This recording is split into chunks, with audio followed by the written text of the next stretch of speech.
Bonsoir depuis Kinshasa, capitale de la République démocratique du Congo. Madame, Messieurs, bienvenue dans cette session d'information vespérale sur votre chaîne. Débutons, Madame, Messieurs, cette session d'information avec cette courte information, la condamnation du journaliste correspondant des Jeunes Afrique après 6 mois de servitude pénale sur l'affaire reconnu coupable de falsification, contrefaçon et faux en écriture au sujet d'un rapport attribuant à l'ANER sur la mort de l'ancien ministre des Transports, Chéribin Okende. Le verdict est finalement tombé. Le jeune journaliste pourrait notamment sortir de sa cellule de la prison centrale de Makala. Nous allons revenir avec fort détail dans le tout prochain édition. Autre chose à présent, pénurie d'eau dans la partie de Kinshasa, notamment la situation perdure depuis des années. L'eau de la régie des eaux est une mine d'or. La population de cette partie de la ville est donc obligée de se déplacer avec des réserves pour s'approvisionner en eau potable. Ils l'ont dit et fait savoir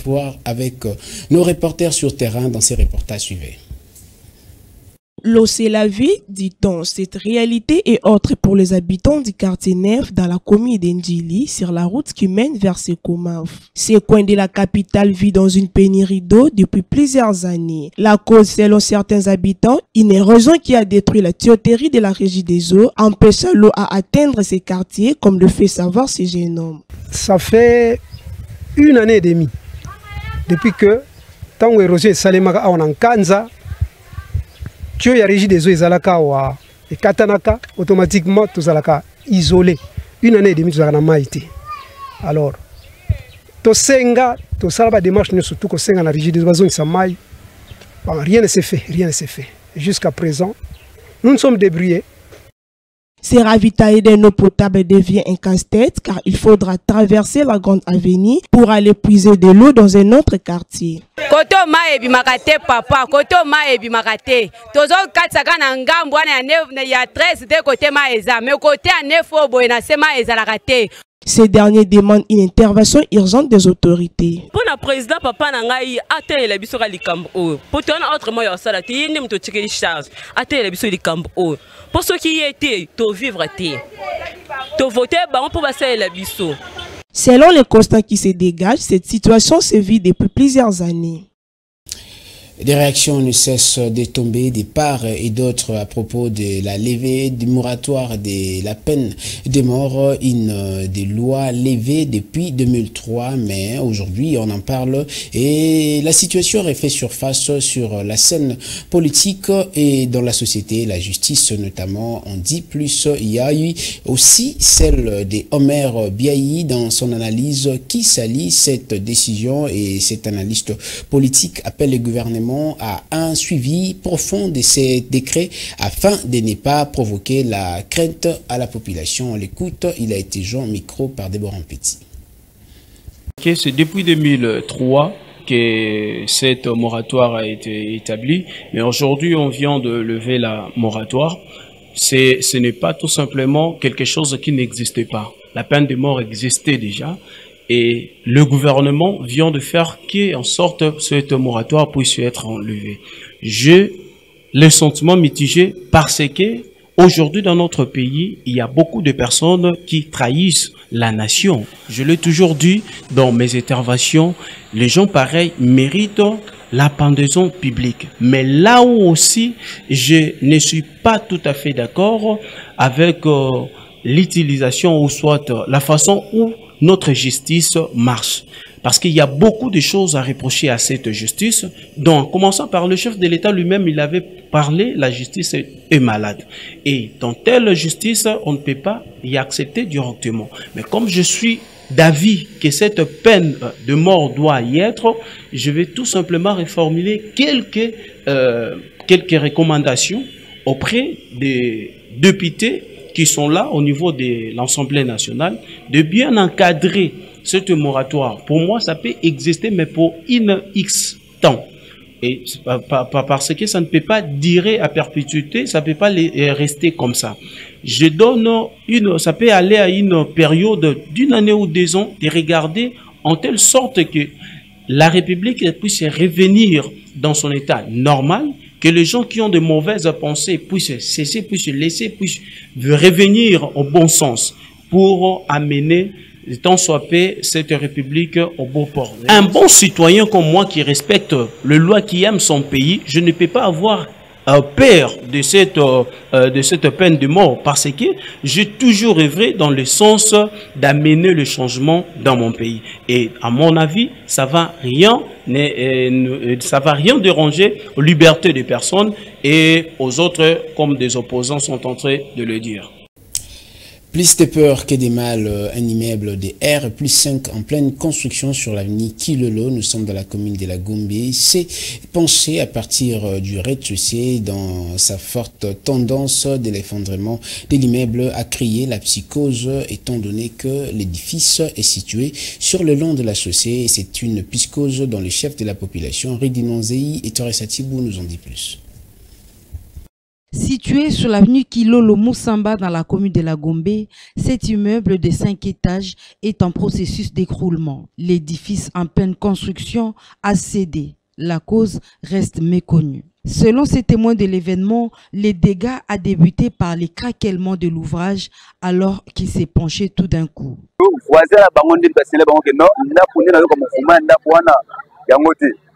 Tiba masoba tabita baye baba na kolata bilamba bamuri ke ndako yo eza na position ya mabe mwaba matalikolo eza te nesiko mutu sa hotela kana mninga musika siko biso ta total to temi wana premier matin ba 10 minutes donc ngata na déplacer après donc ta les ba 7 8 heures donc na ba 6 heures donc comme ka partir ba 7 heures kaka ndako kwei wana to ta siko 8 heures ba baye même ba singa courant o ininga na donc na 4 ma 20 au samu Ce qui inquiète, cet édifice construit en plein centre-ville n'est pas enregistré à la direction du guichet unique de délivrance des permis de construire, affirme le directeur Pierre Moukendi du GUPEC. Cet immeuble n'est pas couvert par un permis de construire. Or, comme vous le savez, d'aucuns ne peut construire une bâtisse sans avoir obtenu au préalable un permis de construire auprès du guichet unique de délivrance des permis de construire. Les maçons et autres ouvriers qui se sont présentés ce matin pour débuter les travaux ont rapidement évacué les lieux. Selon une autre source qui requiert l'anonymat, l'ingénieur constructeur est en fuite. Malheur au propriétaire de l'édifice qui a perdu beaucoup d'argent par manque de prudence. Est-ce que les matériaux utilisés n'ont pas été conformes? La question reste posée. Seules les enquêtes préciseront la cause du dégât.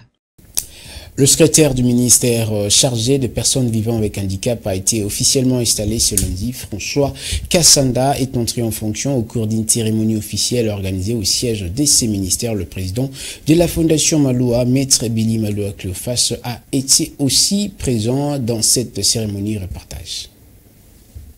Cette cérémonie de sobriété organisée au siège du ministère chargé des personnes vivant avec handicap marque officiellement la prise de fonction du secrétaire général de ce ministère, François Kassanda. Le signateur rouge qui représente votre pouvoir.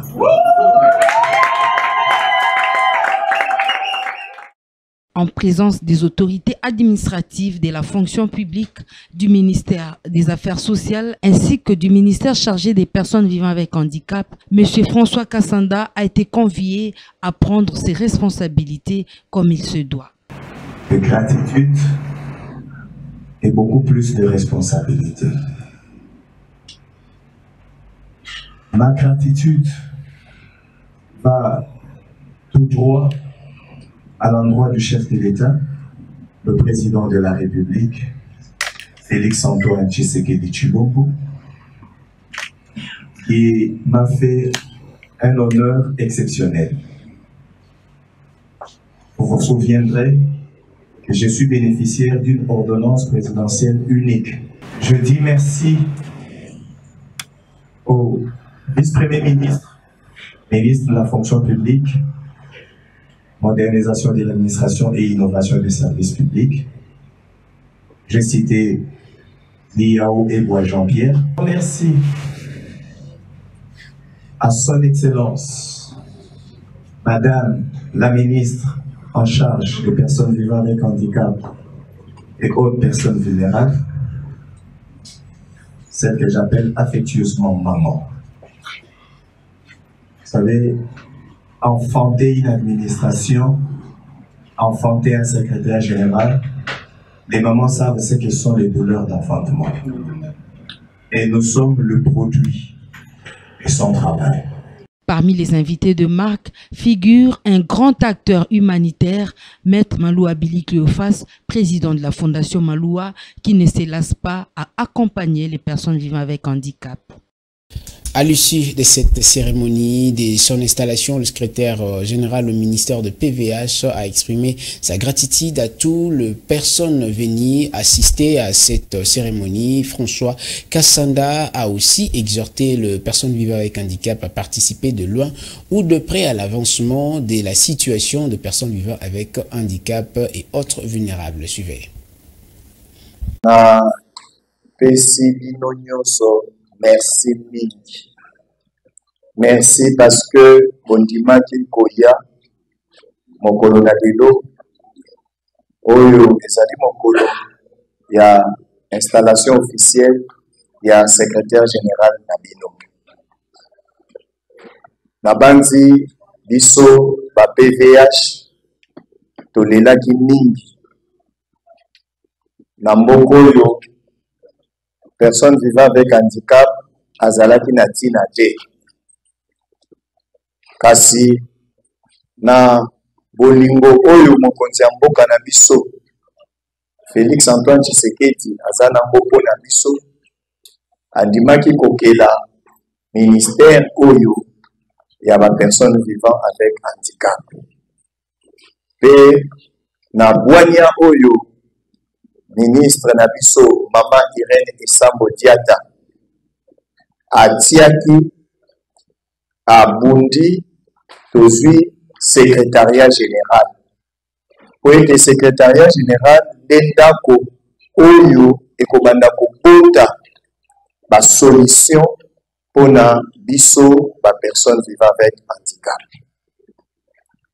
Bongo soki lobi tozangaki esika koya kotuna lelo tozui esika ya koya po ete bamakambo nyonso eza ya biso elongo toyeba ndenge nini tokoki kozwa basolution nango.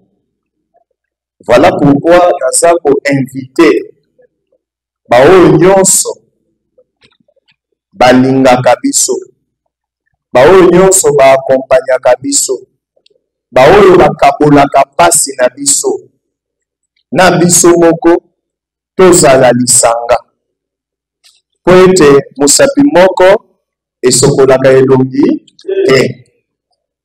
Et puis en sport, avant de nous quitter, 13e jeu africain à Accra 2024, on en parle avec l'équipe nationale de la RDC qui compte désormais 7 médailles dans son actif après quelques performances enregistrées notamment en lutte et en boxe dans cette catégorie masculine et féminine. Qualification et notamment et également des léopards dames et masculins de handball en demi-finale. On voit tout ça dans ces images avec Lionel Ngolo. L'équipe nationale de la RDC est en pleine forme avec déjà 7 médailles potentielles à son actif et a remporté 5 victoires sur 6 possibles le dimanche dernier au stadium Boukam d'Accra. Dans la catégorie des hommes de moins de 48 kg, Toubelewa Reteni a remporté la victoire au point contre le Botswanais Kabalengo en quart de finale avec un score de 4 juges contre 1 et affrontera donc l'Ougandais Toussim en demi-finale. Fiston Baya, de son côté, a battu par KO au premier round Aloïs du Kenya dans la catégorie des hommes de moins de 63 kg. Il rencontrera en quart de finale Katema de la Zambie. Bénédicte Duyoka a subi la première défaite en quart de finale chez les dames de moins de 50 kg, s'inclinant au point face à l'Algérienne Boussam Roissa. Son parcours s'arrête à cette étape, tout comme lors du championnat d'Afrique des Nations au Cameroun 2023. Gisèle Niembi a dominé son adversaire chez les dames de moins de 52 kg, remportant la victoire importante au point avec un score de 5 juges contre 0 contre Rwenda Soufa de la Tanzanie et affrontera cette fois-ci Jiisa de l'Éthiopie en demi-finale. Dans la catégorie des hommes de moins de 80 kg, Pita Kabeji a remporté sa victoire au point en quart de finale contre Tesh Jonathan du Ghana. Le capitaine des Léopards affrontera Condé de la Guinée en quart de finale. Lazare Boluzei s'est montré très efficace en battant par KO en premier round l'Égyptien Mustafa en quart de finale. Chez les hommes de plus de 72 kilos, se qualifiant ici pour les demi-finales. Sachez que les 13e Jeux africains se poursuivent à part les Léopards handball qui discuteront dans les deux catégories le demi-finale. Ce journal est complètement terminé. Merci de l'avoir suivi. Vivez bien chez vous. Vivez 100 ans accompagné des programmes de la FM Télévision. Concours rédactionnel assuré par Déborah Petit à la régie finale, dont Benjamin a assuré derrière la caméra. Torres Atibou, restez bien chez vous en compagnie encore une fois des programmes de la Fondation Maloua Télévision. Nul n'a le droit d'être heureux seul sur la terre. Ce journal est terminé.